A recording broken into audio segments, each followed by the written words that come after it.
بیٹا جینا خود ہی جینے کی وجہ ہے. اگر ایک نوجوان آپ کو یہ کہتا ہے کہ میرے پاس کوئی جینے کی وجہ نہیں ہے تو اس کو آپ کیا جواب دیں گے؟ بیٹا جینا خود ہی جینے کی وجہ ہے. جو شخص جو ہے دیکھنا کچھ چیزیں ہوتی ہیں ان کا پرپز ہوتا ہے, کچھ چیزیں اپنے اندر ہی پرپز ہوتی ہیں. جیسے مثلا یہ اینک ہے, اس کا پرپز ہے کہ میں نے اسے پڑھنا ہے. اگر میں نے پڑھنا نہیں ہے اس کا کوئی پرپز نہیں ہے. یہ مائک ہے, اس کا پرپز ہے کہ اسے ریکارڈ کرنا ہے. اگر میں نے کوئی چیز ریکارڈ ہی نہیں کرنی تو اس کا کوئی پرپز نہیں ہے. سیڑھی کا پرپز ہے چھت پہ چڑھنا ہے, اگر میں نے چھت پہ چڑھنا ہی نہیں ہے تو سیڑھی کا کوئی پرپز نہیں ہے.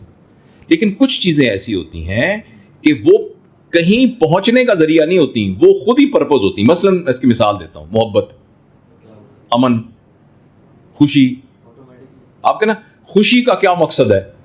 خوشی کا کوئی مقصد نہیں ہے, خوش ہونا ہی خوشی کا مقصد ہے. میری بات سمجھ آئی نا؟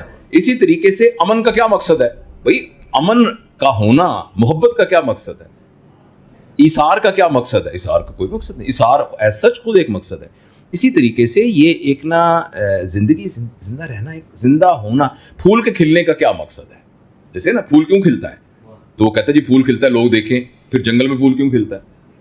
جنگل میں تو کوئی نہیں دیکھ رہا, پھول کس کے لیے کھل رہا ہے؟ تو پھول کا کھلنا ہی پھول کا مقصد ہے. تو اس طرح زندہ رہنا ایز سچ ایک مقصد ہے, اس کا اپنا کوئی مقصد نہیں ہے. اگر آپ نے اس کو ذرا تھوڑا سا آزمانا ہے نا, 4 منٹ کے لیے اپنا ناک بند کر لیں اور 4 منٹ کے لیے اپنا منہ بھی بند کر لیں, یعنی آپ کے اندر ہوا نہ جائے. 4 منٹ کے بعد آپ کا ایک ایک سیل چیخ کے کہے گا میں نے زندہ رہنا ہے, میں نے زندہ رہنا ہے. چاہے آپ کے اوپر قرضہ چڑھا ہوا ہے, چاہے آپ کی تنخواہ کوئی نہیں کم ہے, چاہے آپ جو ہے چھوٹے سے گھر میں رہتے ہیں, چاہے نوکری کے انٹرویو سے آپ کو ریفیوز کیا گیا ہے, لیکن آپ کا سیل ایک ایک خلیہ چیخ کے کہے گا میں نے زندہ رہنا ہے, ہٹاؤ یہ ہاتھ, میں نے زندہ رہنا ہے.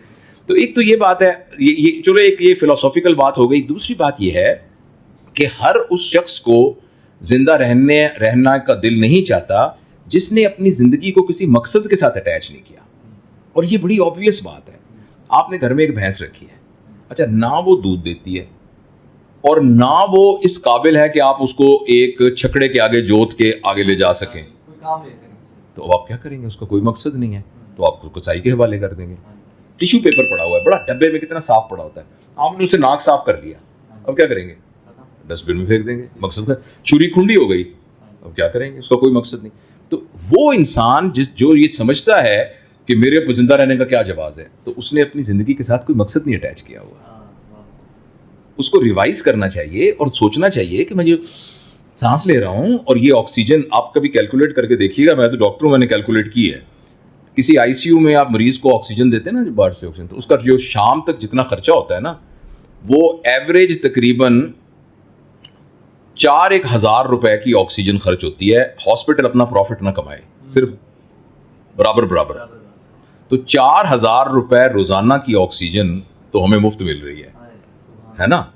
اچھا اب یہ ہمیں جو روزانہ اتنی آکسیجن مل رہی ہے, پانی اس کے علاوہ ہے, روشنی اس کے علاوہ ہے, دن اس کے علاوہ ہے, رات اس کے علاوہ ہے, چاندنی اس کے علاوہ ہے, پرندوں کی آوازیں اس کے علاوہ ہیں, یہ سب چیزیں جو ہمیں مل رہی ہیں, تو آخر ہمارے اوپر اتنی انویسٹمنٹ کیوں ہو رہی ہے؟ تو کوئی مقصد ہے نا ہمارا. تو انسان اپنے اسی شعور کو, جس کی ہم نے شروع میں بات کی تھی, اسی شعور کو استعمال کر کے انسان اپنے مقصد کا تعین کرے. اور ہر وہ شخص جس کے ذہن میں یہ سوال آتا ہے کہ میری تو زندہ رہنے کی کوئی, میں کیوں زندہ رہوں, تو آرام سے بیٹھے, 15-20 منٹ بیٹھے. اگر وہ مسلمان ہیں, ہم بات اس لیے کریں, ہو سکتا ہے ہمارا سننے والا کوئی ہندو ہو, کوئی کرسچین ہو, کوئی ایسا ہو معاذ اللہ جو اللہ کو بھی نہیں مانتا, تو ہم آل انکلوسیو بات کر رہے ہیں. لیکن جو مسلمان ہے اس کو میں کہوں گا وضو کرے, 2 رکعت نفل پڑھ کے مصلی پہ بیٹھے اور خود اپنے آپ سے آرام سے پوچھے کہ میرا کیا مقصد ہے. آدھا گھنٹہ خاموش ہو کے بیٹھے, اس کے اندر سے آواز آ جائے گی تیرا یہ مقصد ہے نا. آزما کے آپ دیکھیں تو پھر ہمیں مقصد پتہ لگ جائے گا. اور جب جو ہی ہمیں مقصد پتہ لگے گا, ہمیں تو زندہ رہنے کا ہمارا دل کرے گا, زندگی تو بہت تھوڑی ہے, مجھے تو اور چاہیے زندگی. تو یہ ہے.